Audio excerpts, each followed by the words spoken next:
Welcome to Canon Any Studio. Here's some short info on the newest Merida's Big 9 and Big 7 hardtails for 2017. So let's just see what those bikes got, and the changes are significant. First, let's take a look at the current range of Merida Big 9. Big 7 would be same technology but for 27.5 inch wheel geometry. So basically we do have the aluminum bike with so-called light frame, and then two frames made of carbon. It's the CF3 and the top model CF5 carbon frame. Let's just click Big 9 9000, which has the CF5, the lightest, the stiffest frame. This is how it looks like. So that's the current model. You can still find on their website and buy in the store, in the bike shops, but Merida Multivan is already using the newer one, and it looks like this. Of course it looks awesome. I do love this black and green colors, but you can find those infos here on the Merida side. I'm gonna just tell you in general what are the differences. Merida has been focusing a lot on the weight, of course, which is the least important for myself, but they have achieved something significant here as well. But then comfort and handling in terms of the geometry of this bike. So what will be the difference between those two?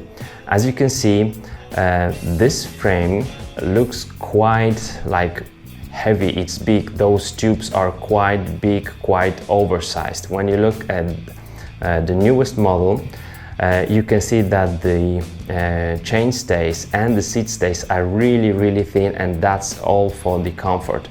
Still, those were also the flex stays, but this flex stay system here works even better because it does flex more. So it gives you kind of like a soft tail feel. That's what Jose Antonio Hermida said. Of course, there will be a lot of travel, but it will be more comfortable. Then the wheelbase of the newer model got longer. Because now in the cross country you have to be jumping, you have to be going through like very rough terrain, and you want to have maybe a bit more stability. So the wheelbase of this one is longer than the older one, but the chainstays is shorter. So the wheelbase is longer due to the longer top tube.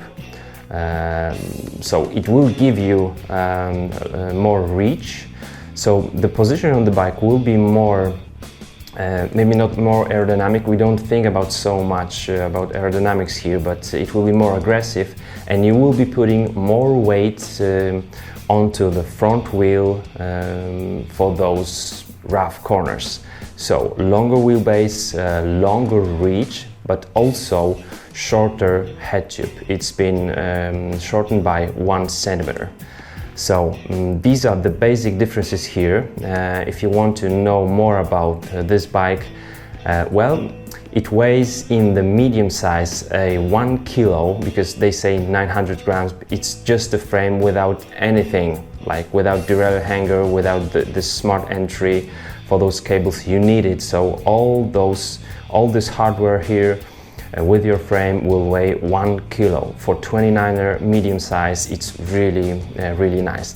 Now let's just talk briefly about the CF5 and CF3 differences. Of course, CF5, always the top carbon frame will have high modulus carbon fibers, or more of them, more of those expensive high modulus carbon fiber, which are stiff and light. But also Merida say that the layup of the CF5 frame takes almost twice the time of that of the CF3 frame. So the work is there is more work to be done when making CF5 frames. And also CF5 is made around EPS core. This is also kind of technology that allows Merida to use the carbon fibers with better precision. It's kind of foam used during the layup process, the bounding process, so it's quite advanced. It's pretty much advanced. But then I don't know whether it's advantage or disadvantage. The CF5 is one by only, so you won't be able to assemble front derailleur on this one. It wouldn't work with a double chain set. So you have to bear that in mind. Of course, most of the races are using one by system, not always because they love it, but sometimes because they have to. The sponsor would require that, so bear in mind that if you want to run like 2x11 system, then you have to be riding either CF3, this lower carbon frame, or this light aluminum frame.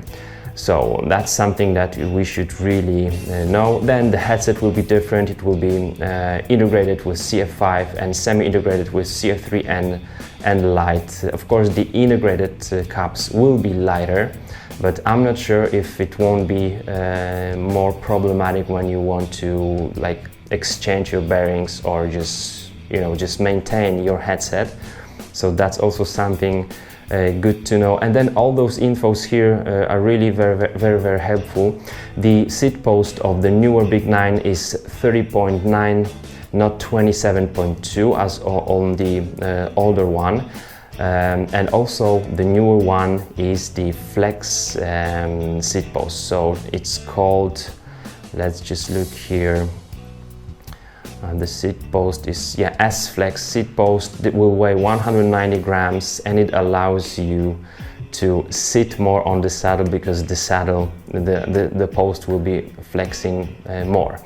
One thing also here in terms of the internal cable routing, you've got those housings here just around the bottom bracket clamped inside, so it will hopefully minimize the rattling, because that's the problem with internal cable routing quite often. One thing I'm just concerned about this bike is that the riders on this new Merida Big 9 are going up the hills off the saddle more often. I don't know why. Is it because of the geometry? Is it because of this flexi seat post? I don't know. I've been reading also some journalists tests when the bike was released and they were there. They say that it just feels right to get off the saddle more often on the uphills. So that's something I would really want to try before I buy this bike. All in all, more comfortable bike. And also the main tube here is actually borrowed from the Sculptura, and they say it's aerodynamic. I wouldn't like to have the aerodynamic main tube from the road bike on my mountain bike. It doesn't matter so much, if at all, in cross country or even marathons, but this is how it's been done. The bike looks really clean, really nice. Those stays are really flexy. You can see how flat these are. They look almost like when the first Canada Scalpel was released and there was no pivot here.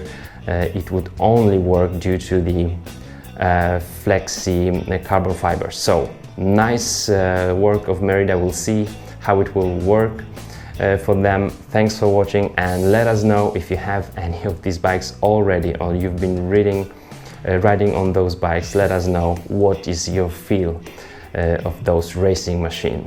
Thanks for watching, and I'll see you soon. Bye bye.